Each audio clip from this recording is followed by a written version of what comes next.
Roll took Mahoney to see the replica of a monument erected just a few years after Ramesses' death by his son, Merneptah. It's important because it shows that Ramesses could not be the Pharaoh of the Exodus, because in his time, Israel was already a nation, established in the land of Canaan.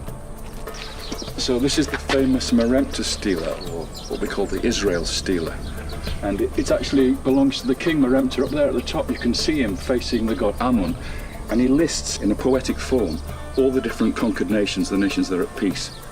But right at the bottom, we have three crucial lines, because this is where we find a link to the Bible. Let's read it together, okay? We have two reeds. That's the sound ye or e, okay? And then a bolt, which is S, an R, a mouth, an E, an A, and an L.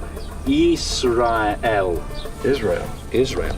This is the only time that we see this name on an Egyptian monument. After the name Israel, are these two figures here, these two seated figures of a woman and a man, and three strokes underneath. These three strokes mean plural.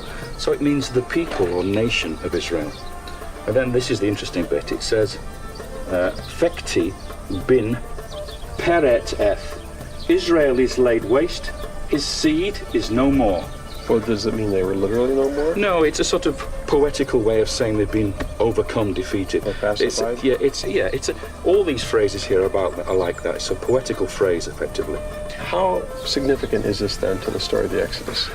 Well, for me, it's very important, because if we're talking about Ramesses II or Merneptah being at the time of the Exodus of Moses and Joshua, this just does not fit the pattern.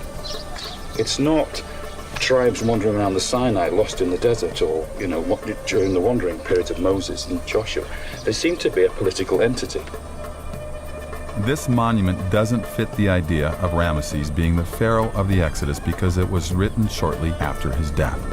And it recognizes Israel already existing in Canaan as one of the significant powers of the day. And that shouldn't be.